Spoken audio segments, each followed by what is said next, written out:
everyone. Are you a fan of the liminal, the spaces that exist in between? Well, this tutorial is for you, because today we are going to be making this pool room. First things first, we're going to add a material to our cube.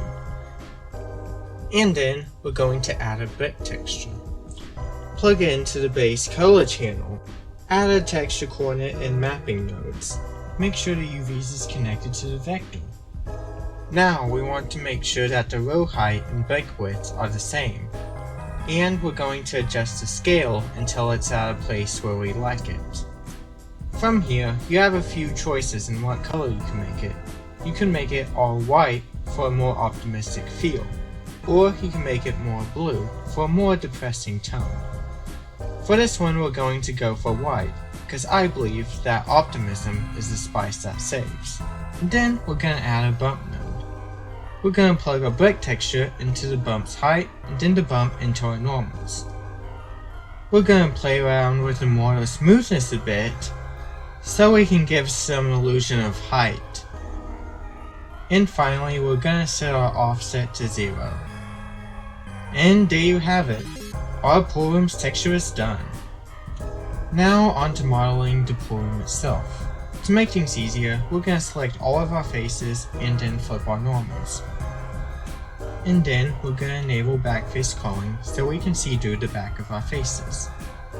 Now I want to add some water first, so you can add any object and give it the ocean modifier. Alright, there you have your water. But let's make it look a bit more watery. We're going to turn down the wind velocity to, let's say about 3.5. Then we're going to up our resolution to 15. This isn't perfect, so feel free to mess around with these settings how you want. Alright, now we want to add a material to our water. So we're going to make sure that material is set to glass BSCF, and we're going to turn down the roughness a bit. And since the index of refraction of water is 1.3 repeating, we're going to set the IOR to 1.3333. Now let's build our room. We're going to make sure that correct face attributes is selected, and that'll make sure our texture stays the same as we scale our cube. So we're going to scale that until we like it, and then we're going to add a camera. To better position a camera, I'm going to open another window so we can see what the camera sees. And then let's move our camera until it's at a place where we like it. So about there should be good. And finally, we want to add a light. So I'm going to add an area light and position it by our camera. And then we're going to turn up the power to 1000. I'm doing this because I want to give the illusion that the light is coming from the camera, sort of like a camera flash.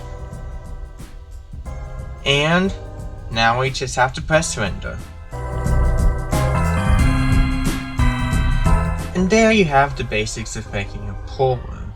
However, our image is looking a little boring right now, so I want to add some extra details to spice it up. To start, I'm going to increase the size of our room. And then I'm going to tile the water by increasing its repeat value, because I want to create that iconic pool room's infinite hallway. To do that, I'm going to add a few edge loops. Then I'm going to extrude this face backwards.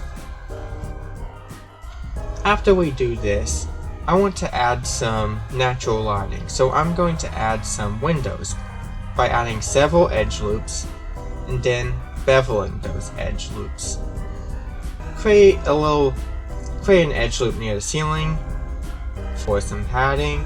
Then we're going to select those faces and extrude them backwards a bit, and then delete those faces. Now I want to add some pillars by adding a cylinder, and we're going to make sure our pool texture is applied to it, then move it into the right position. And on that cylinder, we're going to want to add an array modifier. And we're going to up the count a little, and extend it on the y-axis.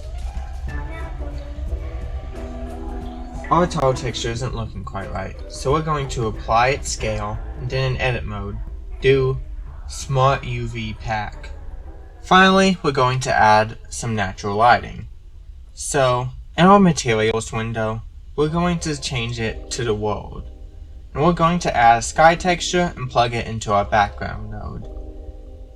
From there, we're going to adjust the sun's rotation and elevation until it is in a position that we like.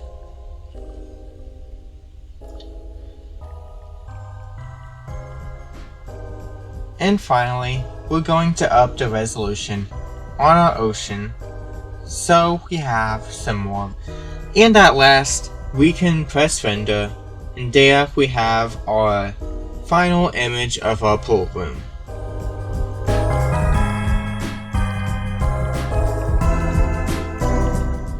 And there you have it.